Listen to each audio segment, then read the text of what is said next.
Joe Theismann. Let's start with Joe Theismann, because even if you weren't alive in the 80s, you've probably heard about this injury. It's infamous. Joe Theismann was the quarterback for Washington, a Pro Bowler, a Super Bowl winner, and the face of the franchise. He wasn't some backup QB hanging on by a thread. He was still very much the guy. Then came November 18th, 1985. Monday Night Football, primetime. The kind of stage every player dreams of. But on this night, Lawrence Taylor, the scariest pass rusher maybe ever, came around the edge and sacked Theismann. When he went down, his leg just snapped. Compound fracture. It was so bad that players on both teams instantly waved for help. Theismann never played again. One moment, he was the leader of a Super Bowl contender. The next moment, his career was over. And here's the thing, that clip still gets shown today, almost 40 years later, because it was just that gruesome and shocking. For fans back then, it was traumatizing. For fans like me, it's one of those moments that defines just how dangerous this sport is. Bo Jackson. Now, Bo Jackson is different. I never got to watch him play, but the way older folks talk about Bo makes him sound like a myth. This guy was a two-sport superstar, dominating in the NFL and Major League Baseball at the same time. He was a pure athletic freak. Imagine if someone today was an all-pro running back and an all-star outfielder. It doesn't even sound real. In 1991, during a playoff game against the Bengals, Bo got tackled on what looked like a normal play. Nothing crazy, nothing violent. But when he got up, his hip was badly damaged. It turned into a degenerative hip condition that ended his NFL career instantly. Just like that, the Bo Jackson era was over. And here's what was so shocking to me. Bo was only 28. He had so much left in the tank. People still debate how good he was, or could have been if he had stayed healthy.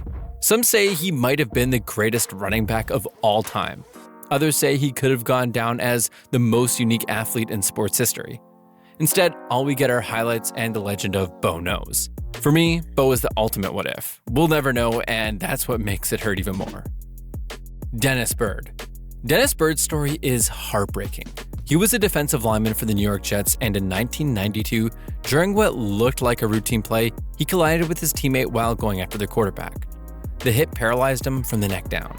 Imagine that. You're just doing your job, chasing the QB like you've done your whole life, and in an instant, you can't move. His NFL career was done right there. But Byrd's story is also inspiring because through sheer determination and rehab, he actually learned to walk again. He later became a motivational speaker, sharing his story with others. Still, for fans and players, it was a reminder that football isn't just about torn ACLs or concussions. It's about real-life consequences, and Byrd's injury is one of the scariest examples of that. Dante Culpepper. If you grew up in the 2000s, you probably remember Dante Culpepper. Before injuries, he was the definition of a modern QB. Big body, cannon arm, athletic enough to make plays with his legs. And when you put him together with Randy Moss, man, that Vikings offense was unstoppable. In 2004, Culpepper threw for nearly 5,000 yards, which was insane for that era. Then came 2005. Against the Panthers, Culpepper tore basically every ligament in his knee. ACL, MCL, PCL. It was catastrophic.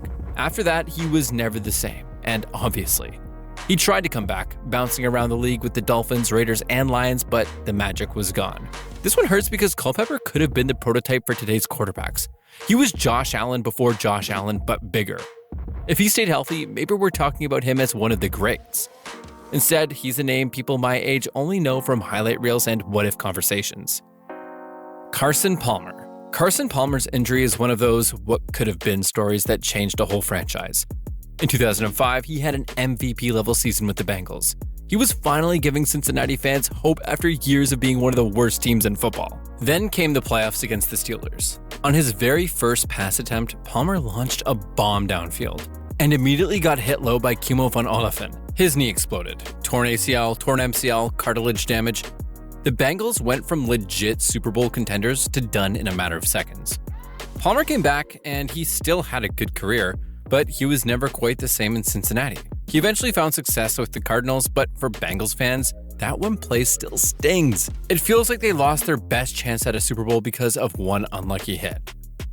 Robert Griffin III. Now, we've mentioned Robert Griffin III on this channel before, but RG3 as a rookie in 2012 was the guy. Fast, electric, fun. He made Washington must-watch TV. He won Offensive Rookie of the Year, he had the city buzzing, and it looked like he was about to change the way the NFL played quarterback. But injuries caught up fast.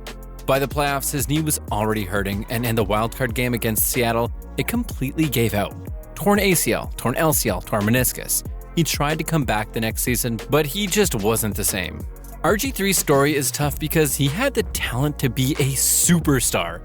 His rookie year showed that. If he stays healthy, maybe he's in the same conversation as Russell Wilson or Cam Newton or even Lamar Jackson.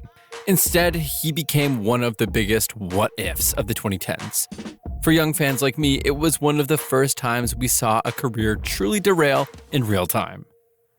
Alex Smith, 2018. Alex Smith's injury is honestly one of the craziest stories in the NFL. I remember seeing that on TV and it was so gruesome. In 2018, while playing for Washington, he got sacked and broke his leg. Badly. And here's the wild part. It was almost exactly like Joe Theismann's injury. Same team, same field, even the same date, just decades later. But that's what made Smith's story even more insane was what came after. He needed 17 surgeries. He almost lost his leg to an infection. At one point, doctors weren't even sure if he'd live. The fact that he came back and actually played in the NFL again in 2020, that's nothing short of miraculous. Still, even with the comeback, his career was forever changed. He lost his prime years, he lost momentum, and the Washington franchise lost their shot at stability at quarterback, until Jaden Daniels. Smith's story is inspiring, but it's also a reminder of how close football players are to disaster every single snap.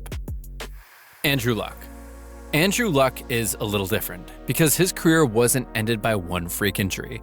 It was death by 1,000 cuts. Shoulder issues, rib injuries, a lacerated kidney, you name it.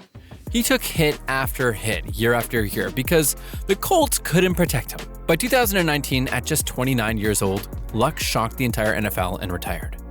And man, that was wild. I still remember where I was when I saw that notification. A guy who was supposed to be the Colts' next Peyton Manning was done before he even hit 30. Luck had everything. Size, arm strength, IQ, leadership. He was even pretty fast. He was built to be a Hall of Famer, but his body just couldn't handle it. Or maybe it could have if they bought some alignment. And that's almost sadder than freak injuries, because we never got to see his full story play out. Ryan Shazier. Finally, Ryan Shazier. This one hit me hard because I remember watching it live. In 2017, Shazier was one of the best linebackers in football. He was the heart of the Steelers' defense, making plays all over the field. And I remember using him in Madden, and he was the fastest linebacker, I swear to God. Then against the Bengals, he went in for what looked like a normal tackle, and he didn't get up. He couldn't move his legs. It turned out to be a spinal injury that ended his career instantly.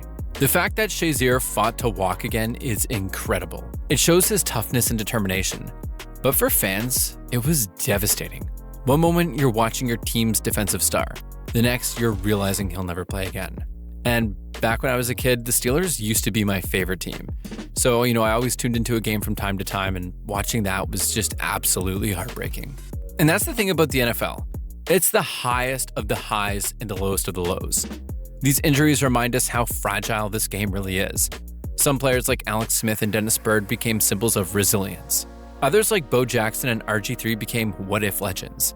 And then you have guys like Andrew Luck, whose bodies just couldn't survive the punishment. As fans, we love the game. But these stories make you respect the risk every single player takes when they step on that field. So here's my question. Which injury do you think changed the NFL the most? Thanks for watching, guys. If you liked, please leave a like, subscribe, it helps out a lot, and I'll see you in the next video. Peace.